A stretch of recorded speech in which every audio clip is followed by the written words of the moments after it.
जय श्री स्वामीनारायण। कक्षा 9 विषय हिंदी में आज हम अध्ययन करने जा रहे हैं व्याकरण। व्याकरण में हम अध्ययन करेंगे स्वर संधि का। संधि परिभाषा, दो वर्णों के मेल से उत्पन्न विकार को संधि कहते हैं। संधि का शाब्दिक अर्थ है मेल या समझौता।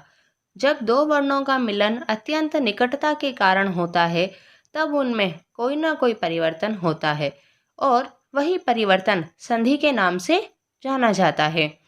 यानी क्या कि दो वर्ण मिल रहे हैं और उनके मिलने पर जो विकार हो रहा है वही संधि है, यानी मिलना। जैसे हिम प्लस आलय, तो हिम में अ प्लस आ, यहाँ अ एवं आ अत्यंत निकट है, इसलिए हम आ का विकार ढूंढते हैं और हम हिम में म से अ निकालने पर, आलय से आ निकालने पर लय बचा, इसलिए हिम प्लस अ प्लस आ प्लस लय, इसलिए हमने क्या यूज़ किया, आ। तो हिम आ लय, म के साथ आ का संयोग होने पर हिमा बना। अब हिमा और लय दोनों को मिला देने पर हिमालय बना। अतः हिम प्लस आलय बराबर हिमालय। यानी यहाँ आपने देखा दो वर्ण निकट थे। फिर संधि के भेद, तो संधि के 3 भेद हैं: स्वर संधि, व्यंजन संधि और विसर्ग संधि। यहाँ हम स्वर संधि के बारे में अभ्यास करेंगे। स्वर वर्ण के साथ स्वर वर्ण के मेल से जो विकार उत्पन्न होता है उसे स्वर संधि कहते हैं। जैसे अभि प्लस इष्ट, अभीष्ट। ई प्लस ई मिला तो बड़ा ई, यहाँ ई और ई दोनों स्वरों के बीच संधि हुई और बड़े ई का रूप हुआ, इसलिए अभी इष्ट से अभीष्ट बना, यानी स्वर संधि। यहाँ हमने देखा ई और ई मिलकर बड़ा ई बना। इसी तरह से यहाँ पर स्वर संधि के 5 प्रकार हैं: दीर्घ स्वर संधि, गुण स्वर संधि, वृद्धि स्वर संधि, यण स्वर संधि, अयादि स्वर संधि। हम इन 5 प्रकारों का अध्ययन करने जा रहे हैं। दीर्घ स्वर संधि, निम्नलिखित उदाहरण को ध्यान से पढ़िए।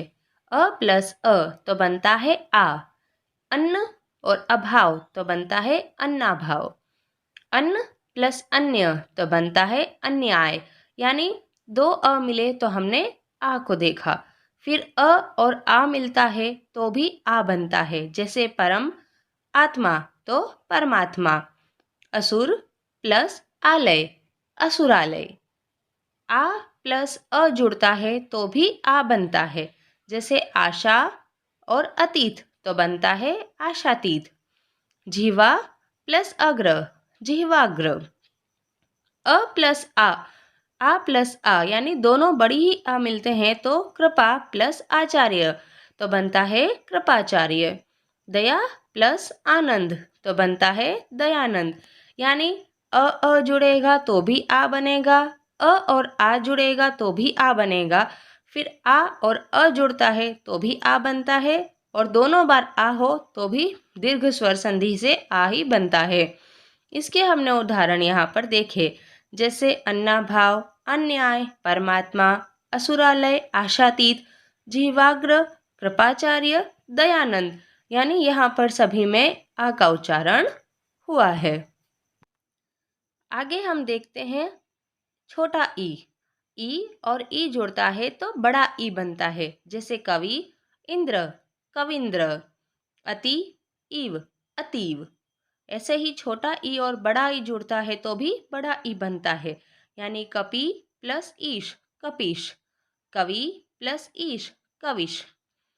फिर दीर्घ ई के साथ छोटा ई जोड़ने पर भी दीर्घ ई बनता है, फणि इंद्र फणींद्र। फिर दोनों दीर्घ ई हो, पृथ्वी ईश तो पृथ्वीश। आगे दीर्घ स्वर संधि में उ है, उ तो ऊ। गुरु उपदेश गुरुपदेश। उ और उ के साथ लघु प्लस उर्मी लघुर्मी। उ और उ के साथ भी उ बनता है, वधु प्लस उत्सव वधुत्सव।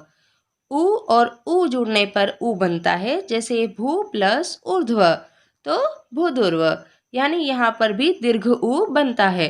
तो हमने आ, दीर्घ ई और दीर्घ उ के विषय में अब तक जाना।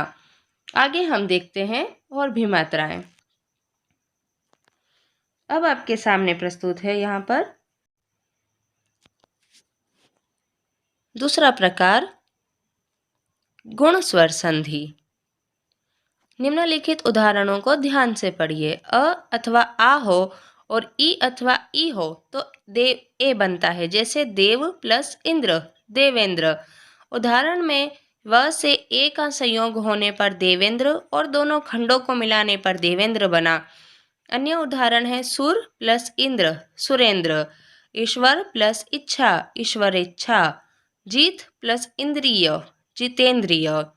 उप प्लस इच्छा, उपेक्षा। तप प्लस ईश्वर, तपेश्वर।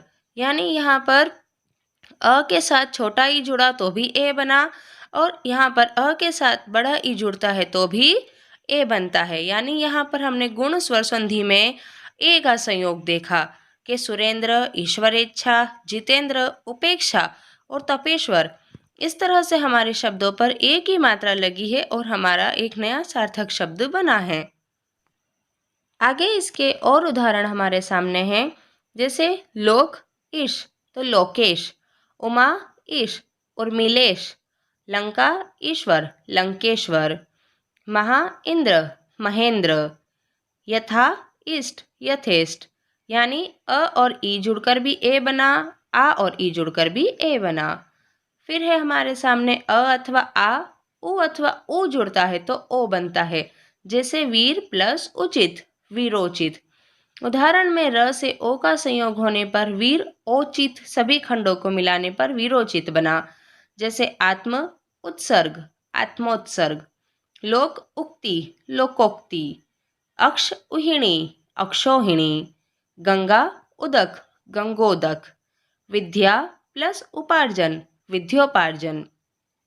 गंगा प्लस उर्मी, गंगोर्मी। यानी अ अथवा उ जुड़ा, आ अथवा उ जुड़ा तो हमारे सामने ओ यहाँ पर आता है, यानी दिए गए शब्दों पर ओ की मात्रा लगती है। आगे अ अथवा आ रू से जुड़ता है तो अर बनता है, जैसे महा प्लस ऋषि, महर्षि।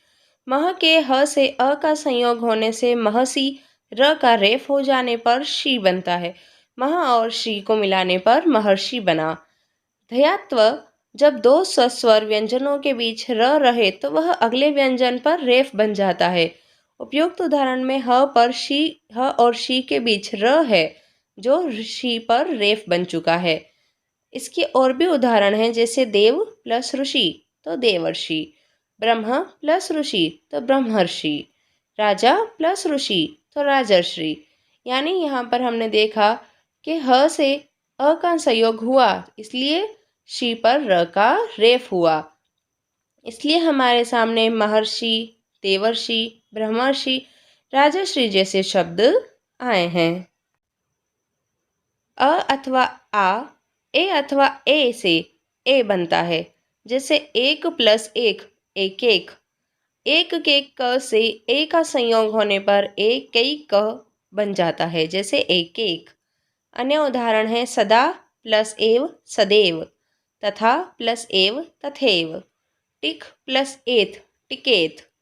गंगा प्लस ऐश्वर्य, गंगेश्वर्य।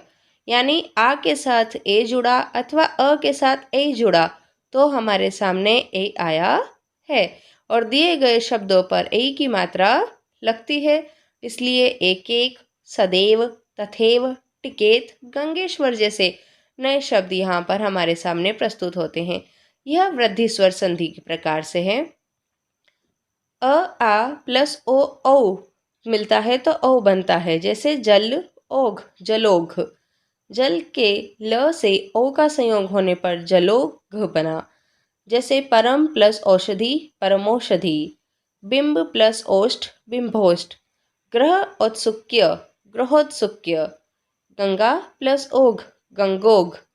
महा प्लस औषध, महोषध।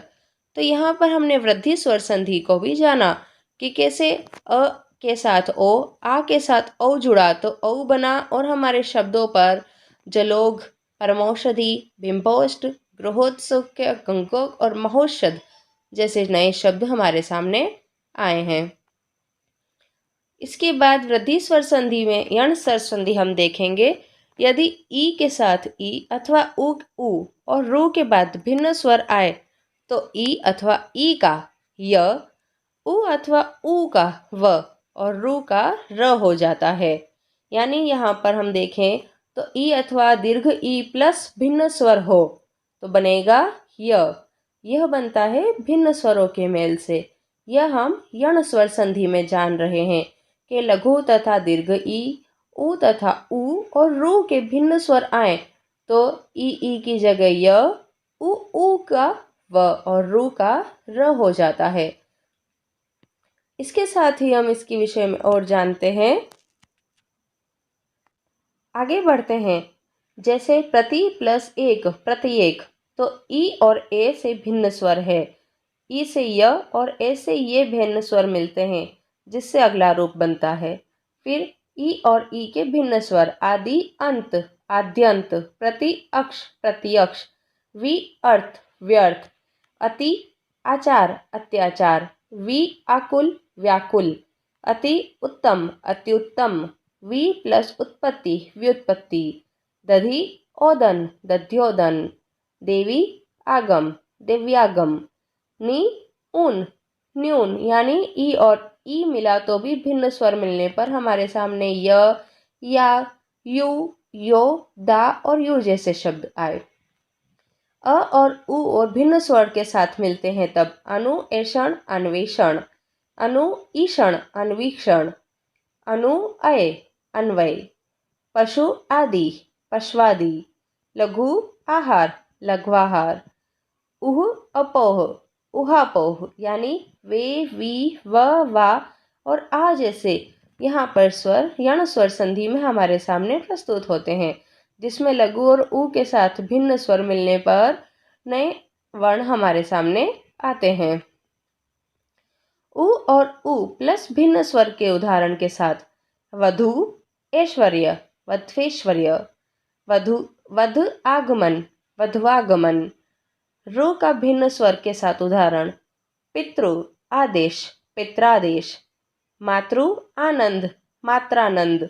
यानी यहाँ पर वे, वा, रा का उदाहरण हमारे सामने आया है कि किस तरह से उ और रू भिन्न स्वर से मिलने पर बदलते हैं य, व और र के साथ हमारे सामने नए स्वर में प्रस्तुत होते हैं। इसके बाद है अयादि स्वर संधि। यदि ए, ऐ, ओ और औ के बाद भिन्न स्वर आए तो ए का अय, ऐ का आय, ओ का अव और औ का आव हो जाता है। इसके संदर्भ में यह याद रखिए कि अय, आय, आव के य और व आगे वाले भिन्न स्वर से मिल जाते हैं। जैसे ने प्लस अक, तो यहाँ ए है और अ है, इसलिए ए बन जाएगा आय और अ बन जाएगा य, तो बनेगा नायक। ने अक से बनेगा नायक। यानी हमारे वर्ण यहाँ पर भिन्न स्वर से मिलने पर किस तरह से बदले हमने वह जाना कि नई में ए की मात्रा बन गई आय और अ की मात्रा बनी है य, जिससे नया शब्द बना है नायक। आगे हम देख रहे हैं इसके और भी उदाहरण। जैसे चे अन चयन, ने अक नायक, पो अन पवन, गे इका गायिका, पो इत्र पवित्र, भौ उक भावुक, धौ अक धावक, पौ अक पावक। यानी अय, आय, अव, आये, आवु, आव ऐसे नए नए वर्ण यहाँ पर आए हैं। तो यहाँ हमने जाना अयादि स्वर संधि के बारे में। इस तरह हमने इसके 5 प्रकार यहाँ जाने। धन्यवाद।